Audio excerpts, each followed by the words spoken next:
L'actu décalée du jour, pas si décalée que ça finalement, puisqu'elle reste collée à l'actualité de la rentrée des classes.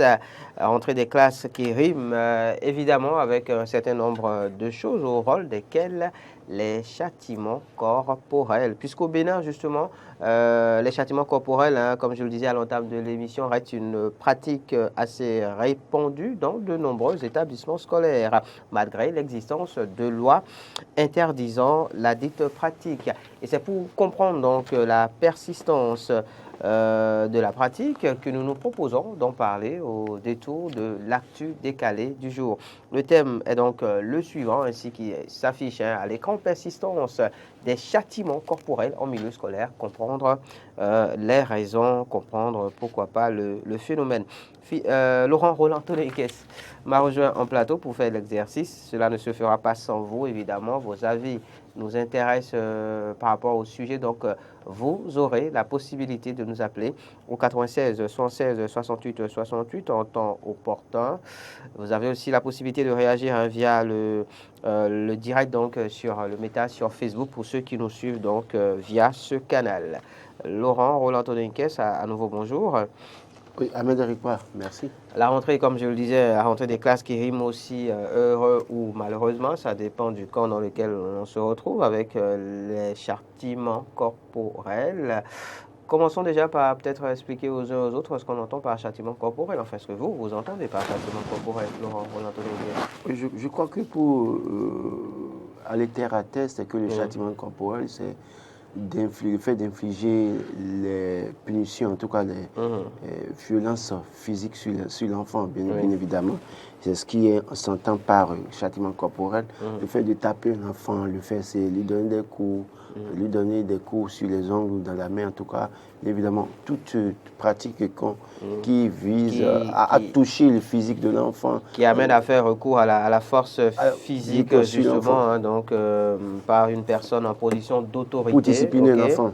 Par une personne donc en position d'autorité sur une personne dont elle a la responsabilité, avec l'intention évidemment de provoquer un certain degré de douleur ou de malaise, aussi léger soit-il. Donc quand on implémente ça évidemment on va dire au milieu scolaire, cela revient à ce que par exemple un enseignant puisse avoir recours à la force physique pour faire comprendre une notion à un élève, à un apprenant, ou lui fait faire en tout cas un exercice, ou lui fait prendre conscience d'une certaine notion, d'une certaine chose.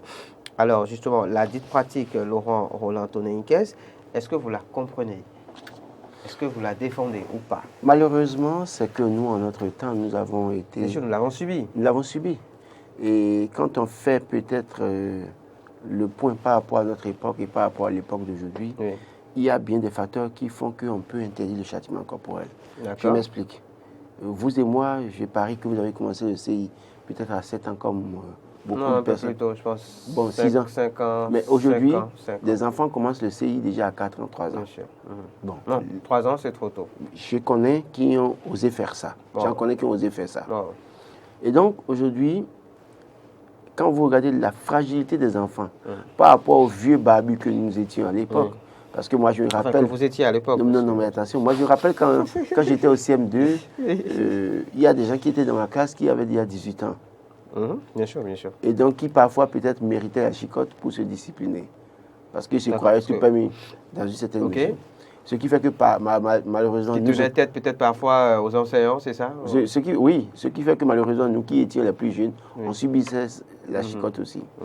Mais on a vu que oui, avec la chicotte, beaucoup se sont disciplinés, qu'on ne le veuille pas. Mais c'est la pratique aujourd'hui par rapport à des enfants assez fragiles qui fait qu'en réalité, il faut arrêter ça parce que ça conduit à d'autres dérives. Est-ce à dire que pour vous, en fait, oui, on peut pratiquer les châtiments corporels sur des enfants d'un certain âge? Non, parce qu'il y a des enfants d'un autre âge ou d'une certaine fragilité, il ne faut pas le faire? Non, écoutez, quand vous regardez toute la génération aujourd'hui, ces enfants sont assez sensibles, aussi fragiles. C'est vrai que rien ne dit qu'il faut nécessairement taper avant que l'enfant ne comprenne. Soit l'enfant comprend, l'enfant ne comprend pas, il faut lui changer peut-être de secteur d'éducation, d'études dans une certaine mesure. Mais à tout vent la chicotte où on maltraite, la loi interdit purement et simplement que l'enfant soit un enfant âgé ou que ce soit un petit enfant dans une certaine mesure. Donc, on va s'en tenir à ça, simplement. C'est ce que dit la loi, évidemment, hein, il faut préciser. C'est pour cela qu'on parle de persistance, donc des châtiments corporels en milieu scolaire, puisque la loi l'interdit. Malheureusement, la pratique a encore cours dans nombre d'établissements scolaires. Pour revenir à votre cas, de manière spécifique, Laurent Roland Toniquès, dites-nous, en toute franchise, ces châtiments corporels que vous avez eu à subir pendant que vous étiez sur les bancs, vous ont-ils été utiles d'une manière ou d'une autre? Ont-ils été bénéfiques dans, on va dire, l'assimilation du savoir inculqué par les enseignants à un moment ou à un autre? Non, moi, je ne veux pas, franchise. Je ne veux pas faire la promotion du châtiment corporel, mais je peux vous dire que j'ai subi beaucoup de châtiments corporels. Ah d'accord, parce que vous étiez un élève pas pour autant perturbateur. Malheureusement, j'avais un oncle qui a été inspecteur, qui avait travaillé à l'INFRI, Institut national de formation et de recherche, ou quelque chose comme ça, dans des enseignants à Porte-Nouveau. Et donc, il était connu de beaucoup d'enseignants. Et donc, les enseignants, étant donné que j'étais à Porte-Nouveau, Rolinda, et puis c'était pas loin de Adjina où il y avait l'INFRI, et quand on connaissait le nom, j'étais tout le temps tapé pour que je puisse être discipliné, en tout cas mieux travailler. Au CM2, je vous dis, à partir du CM1, tous ceux que j'ai connus comme enseignants m'ont proprement tapé. Ils m'ont proprement tapé, surtout pourquoi? Parce que en mathématiques et en dictée, ils ne voulaient pas que je fasse des erreurs. Non, ce n'est pas que ça n'allait pas. C'est-à-dire que la moindre faute que je faisais valait peut-être la peine que d'autres personnes subissaient quand ils font 10 fautes ou 20 fautes. Dans certaines mesures. Une seule faute que je faisais. Mais ça m'avait aidé parce que... C'est vrai que certains parents, d'ailleurs, à l'époque, insistaient pour que les enseignants... Moi, ça m'a aidé parce que le simple fait qu'on me tapait et qu'on me rappelait à l'autre pour dire attention, tu n'as pas droit à l'erreur. Cela vous a amené à faire beaucoup d'efforts. Voilà, cette année, on a fait un concours de dictée. J'ai été le meilleur en dictée dans toute la commune d'Alada. Et j'ai représenté Alada pour aller au concours de dictée au CBLAI. On avait composé au seuil Bégamé. Non, le PP Bégamé. On a fini de composer. Malheureusement, ce qui a fait que je n'avais pas été retenu, parce qu'on m'a dit, le jour où on a fini de composer, pour les résultats, on nous disait que oui, que tout le monde, en tout cas, on a travaillé, mais qu'on a pris les plus jeunes. À l'époque, j'avais 13 ans. Et donc, ils ont pris de 9 ans à 11 ans, c'est ce qu'ils avaient dit dans cette mesure. Mais tout au moins, c'est que j'ai été, tout au moins, c'est une fierté pour moi. Vous reconnaissez en tout cas donc l'utilité. Tous les tests de page africaine à l'époque, c'est que je connaissais tous les tests. Et quand vous me faites une dictée dans ce livre, c'est que j'étais sûr que... beaucoup exercé. Voilà, j'étais sûr. Donc, à cause de la chicotte, oui. Mais ça ne veut pas dire qu'aujourd'hui, je dois imposer la chicotte à mes enfants. Parce que les enfants aujourd'hui ont une certaine sensibilité et ont besoin qu'on discute avec eux, qu'on les écoute. D'autres parents me diront, oui, écoutez, moi je vais taper. Mais au fond, quand vous demandez à l'enseignant de taper votre enfant et qu'il tape l'enfant et qu'il y a des conséquences, n'allez pas le convoquer. Justement, l'enseignant aussi doit faire attention pour dire, le parent qui vient me dire de taper l'enfant, non, je ne taperai pas l'enfant. Ce n'est pas une raison pour... non, c'est même pas ça. Si tu étais enseignant et que tu es parent et tu me dis tape mon enfant, je te dirai que j'ai entendu. Le jour où l'enfant fait quelque chose de mauvais, je t'appelle. Pour que tu viennes le taper en classe, c'est ça? Tu viens le taper toi-même. D'accord. Question. S'il faut taper. Oui, question Laurent, et après on ouvre l'antenne. Comment comprendre la persistance de la pratique? Puisqu'il faut se l'avouer, la pratique persiste. Il y a des enseignants qui pensent qu'il faut forcer l'enfant à comprendre. C'est-à-dire que l'enfant, parce que dans la classe, tout le monde comprend, mais il est le seul à ne pas pouvoir comprendre et ça énerve. Il y en a qui n'ont pas la patience. C'est pourquoi il y a quelques jours, j'ai parlé ici de patience de la part des enseignants. Vous savez, j'ai suivi une petite vidéo où on demandait à un enfant de dire Laurent, et c'est écrit au tableau. Vous connaissez cette vidéo. Bien sûr. Et puis, on dit Laurent, il dit l'eau, il dit rien, bien. Mais quand on dit maintenant, il dit Laurent, il dit autre chose. Bien sûr. Donc, parfois, quand vous n'êtes pas assez patient, vous ne pouvez pas supporter. Ce genre de circonstances. Vous ne pouvez pas supporter. Donc, le métier d'enseignant, c'est un sacerdoce. Vous devez avoir suffisamment de patience et mettre en terrain. En tout cas, dès le premier jour de la rentrée, vous essayez d'enterrer votre colère à la maison et vous allez à l'école avec beaucoup de patience. J'ai vu une enseignante, je vous ai dit, dans une école où les enfants du CI, c'était la phase d'immersion. Et elle leur apprenait, je me lève, je m'assieds, je me lève. Donc, quand elle apprenait ça, je la regardais. Il y a des enfants, au moment où on dit je me lève, c'est eux sans moment qu'ils s'asseyent. Voilà. Et donc, du coup, et parfois, à un moment donné, elle commence à rire, mais j'ai dit lève-toi. Et elle est obligée parfois d'aller en langue nationale, des trucs comme ça. Donc, il faut avoir suffisamment de patience. Et c'est pourquoi je voudrais, peut-être ce matin, rendre hommage à ces enseignants du primaire, ceux qui gardent déjà au cours d'initiation aussi. Parce que c'est eux qui subissent le gros lot d'abord. Bien sûr. Parce que la base des faussetés, là, c'est que l'enfant, toute sa vie, n'est rien, en réalité, intellectuellement parlant. Donc, ces enseignants du primaire font un travail énorme. Et n'oubliez pas qu'au CM2 également, parce que là aussi, l'enfant, le parent veut un résultat. Bien sûr. Il faut que l'enfant passe en année supérieure. Il faut de la rigueur. Réussisse à l'examen. Réussisse à l'examen. Donc, je crois qu'il y a une persistance parce que certains n'ont pas peut-être la patience nécessaire pour comprendre. Et puis, les cahiers de charge de ces enseignants. Parce que dans les écoles privées, dans une certaine mesure, les écoles, les fondées volent 100%. Bien sûr. Pour commencer à vendre encore leur école. Au niveau du public, c'est que l'État a fixé des objectifs.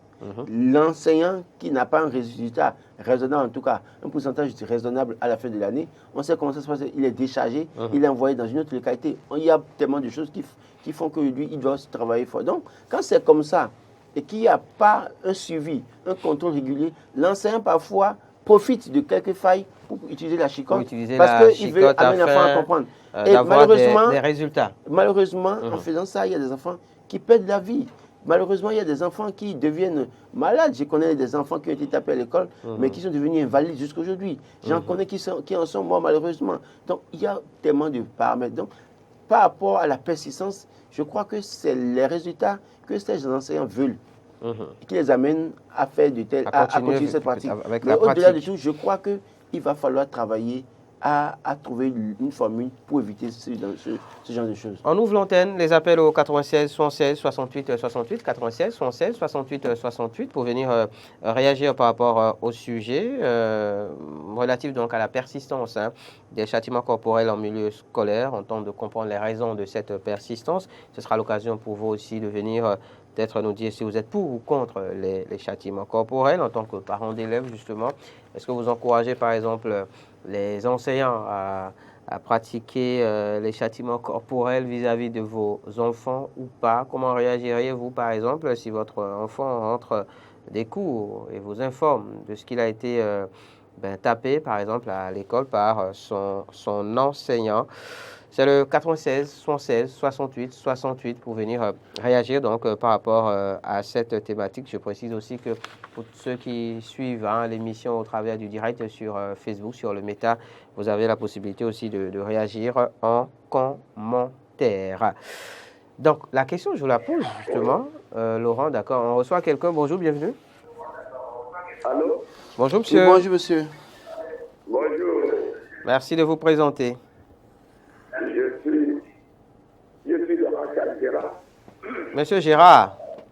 Oui, j'appelle depuis Boycon. Donc Boycon, d'accord.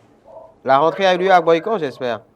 Ah oui, la rentrée a eu lieu ici. D'accord. Tout se passe bien. D'accord. On vous écoute. Réaction par rapport au sujet. Voilà, par rapport à ce sujet-là. Oui.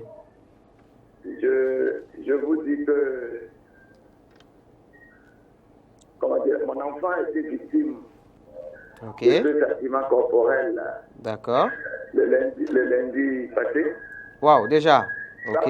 Ça m'a tellement passé parce que vraiment, l'enfant avait une petite plaie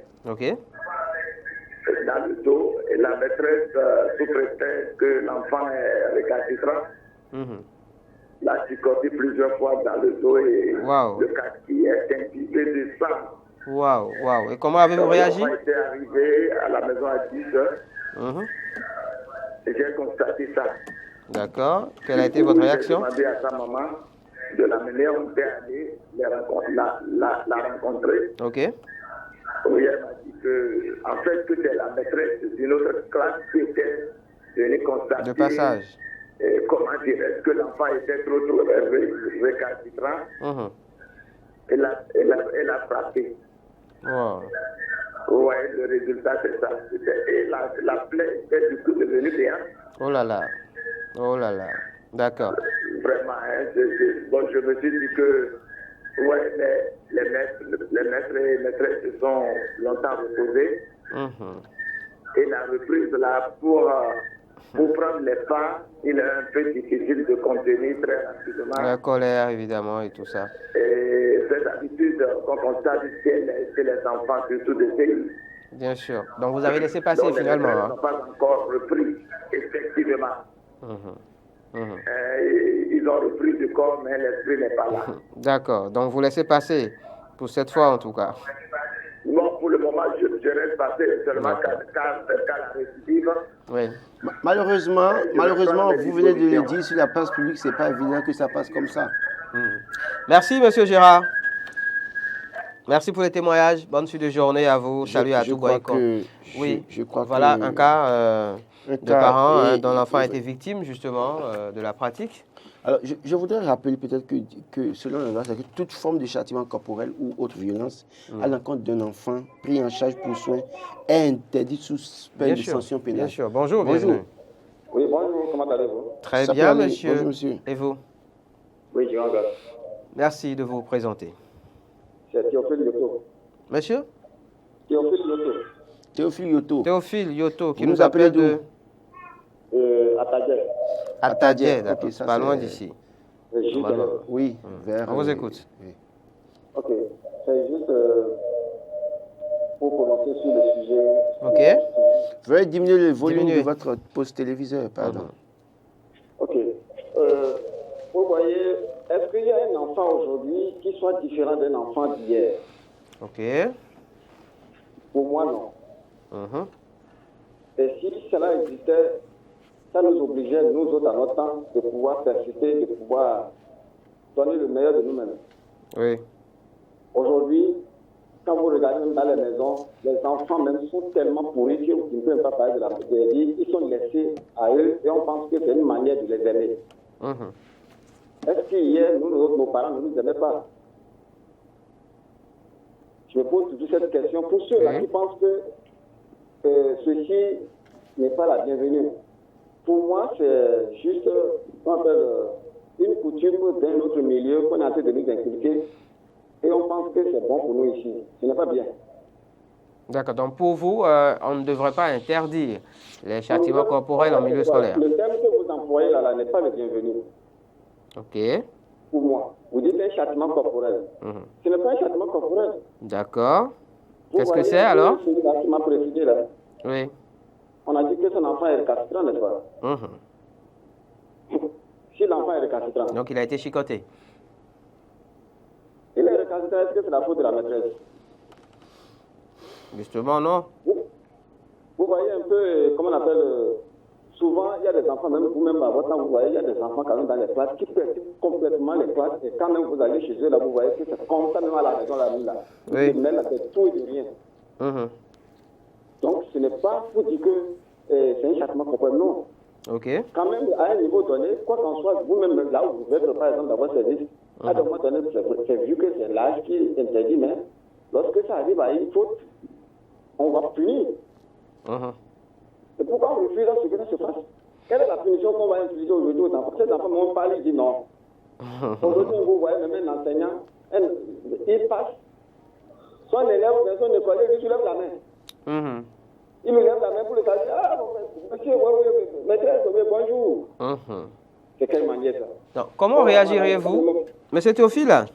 Oui, monsieur. Comment réagiriez-vous en tant que parent d'élève si votre enfant rentre des classes, justement, ou rentre de l'école avec des blessures?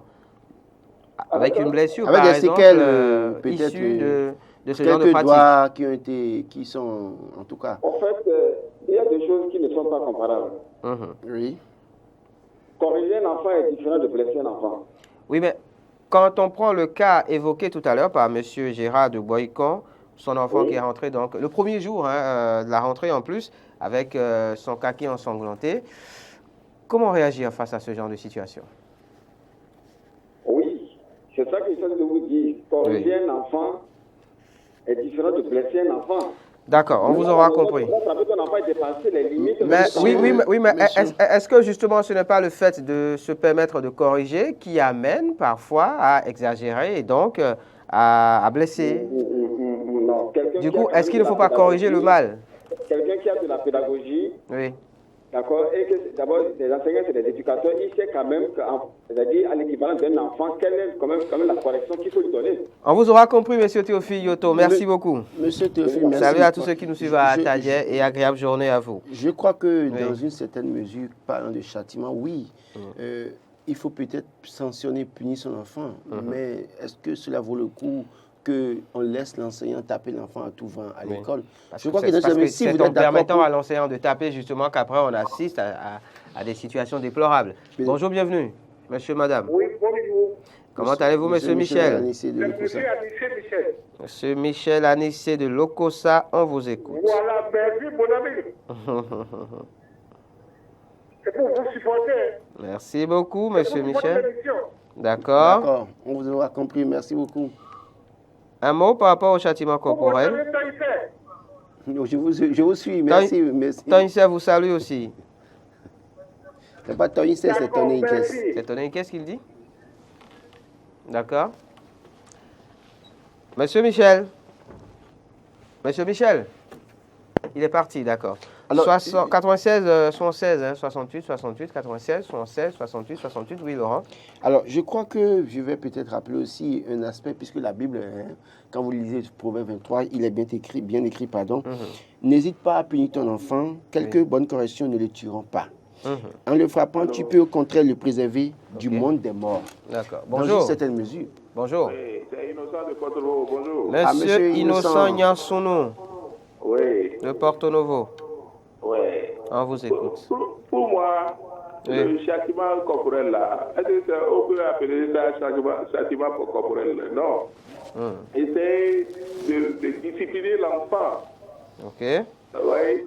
Je suis sûr que vous qui êtes là, peut-être à cause de chicote, vous êtes obligé d'apprendre vos leçons. Ouais. Le cas Laurent est assez évocateur. Pour qu'on ne vous tape pas, vous êtes obligé d'apprendre votre leçon. Justement, c'est... Donc, il y a certains enseignants qui n'ont pas été éduqués, et c'est eux qui doivent éduquer les enfants. C'est ça qui change tout. Il y a des gens qui n'ont jamais été tapés à la maison, qui devaient vous mettre à l'école et qui veulent taper. C'est-à-dire, essayer d'apprendre quelque chose aux enfants. Il faut le faire peur, surtout en Afrique. Vous savez, au pays des Blancs, l'enfant et son papa là, et des fois, ils disciplinent même son papa. Alors que chez nous ici, il faut un peu de... vous savez, pour discipliner l'enfant, papa ne peut pas parler, l'enfant va parler. Il faut un peu de quoi? Vous savez que même les châtiments corporels sont interdits de manière générale sur les enfants. Vous avez suivi ça une fois. En sortant, c'est-à-dire vous ne pouvez pas regarder votre maître à 100 mètres de vous. Bien sûr, bien sûr. Aujourd'hui, les enfants appellent, monsieur le maître, maître. Et allez le donner la main. C'est pas bon de frapper les enfants n'importe comment. Mais sortir ça c'est-à-dire l'interdire totalement, c'est compliqué. Pardon? Complètement l'interdire, c'est compliqué. C'est rendre les enfants abrutis. Abrutis. Sauf les gens qui ont de l'argent. Donc, ils vont essayer de prendre les répétiteurs aux enfants à la maison. Alors que les autres qui n'ont pas de l'argent là. Si tu es allé à l'école, tu as créé sur le bête, donc ton enfant va rester là. Mais écoutez, vous... Monsieur Innocent. Monsieur Innocent. C'est au maître de voir ce qu'il peut faire, surtout les inspecteurs là. D'accord. Essayer de parler avec les gens. Merci. Merci, monsieur Innocent. Salut à tout Porto-Novo. Je crois que, tel que monsieur Innocent le dit, vous pouvez avoir l'argent, prendre un répétiteur pour votre enfant, et l'enfant ne va pas être réceptif. Donc, on va pas dire que c'est parce que les gens ont l'argent et que les enfants sont réceptifs. Il y a des gens qui sont riches, qui ont pris tous les répétiteurs, en tout cas, des répétiteurs pour les enfants dans chaque matière, et pourtant, les enfants ne sont pas réceptifs. Mais il faut aussi remonter à l'histoire du châtiment dans les écoles. N'oubliez pas que cette affaire est arrivée au temps de la colonisation. Quand les colons étaient arrivés, et ils devaient instruire les nôtres à l'école. On va recevoir un tout dernier intervenant, Laurent. Bonjour. Oui, bonjour monsieur. Bonjour monsieur. Merci de vous présenter et de parler un peu plus fort. Ignace? Oui, je voulais intervenir à votre débat. Allez-y. Allez-y. Oui. Concernant le châtiment corporel, là, Oui. c'est très dangereux. Dangereux. Moi, j'ai vécu des cas différents. OK. Un enfant qui disait que j'ai eu dans une école privée. OK. Il a fait quelque chose, le maître a dit de se mettre à genoux. Quand l'enfant a commencé à trembler, il a dit non, on ne va pas rester du silence. On l'a amené à l'hôpital. Oh là là. Le simple de se mettre à genoux sur le match. Oui. Le deuxième cas, il y avait un autre enfant que des enfants qui sont battus en classe et l'enseignant est venu en voulant lui taper la tête. Maman est tombée, c'est tombé sur ses yeux. Oh là là. Donc c'est très dangereux. En aucun cas, on ne doit pas taper l'enfant. On ne doit pas taper les enfants à l'école. D'accord. D'accord. Monsieur Ignace, vous appelez d'où en fait? J'appelle de Paracou. De Paracou, d'accord. Merci beaucoup. Merci beaucoup. Bonne suite de journée à vous. Laurent Roland, on a une question, mais que dire de ces enseignants et même de certains parents, hein? On a d'ailleurs pu s'en convaincre tout à l'heure au travers des appels des uns et des autres de cette situation en rapport avec certains enfants qui sont têtus, ou même quand on remonte un peu plus loin à notre époque où justement la peur de la chicotte, d'accord, du maître, de la maîtresse ou du pamatoire a amené, il faut l'avouer, bon nombre d'entre nous à s'appliquer, à prendre les leçons par exemple. Quand on en vient à interdire donc la chicotte à l'école, par quoi est-ce qu'on remplace cela? Comment on s'y prend pour que les enfants puissent quand même bien apprendre leurs leçons, bien faire leurs exercices? Je crois que les enfants d'aujourd'hui, il faut parler avec eux parfois. Il y en a, quand vous parlez avec eux, vous comprenez mieux. Mais quand vous amenez la chicotte, vous les déstabilisez toujours, pour toujours. Je crois que c'est là le véritable problème. Il faut voir quel genre d'enfant vous avez.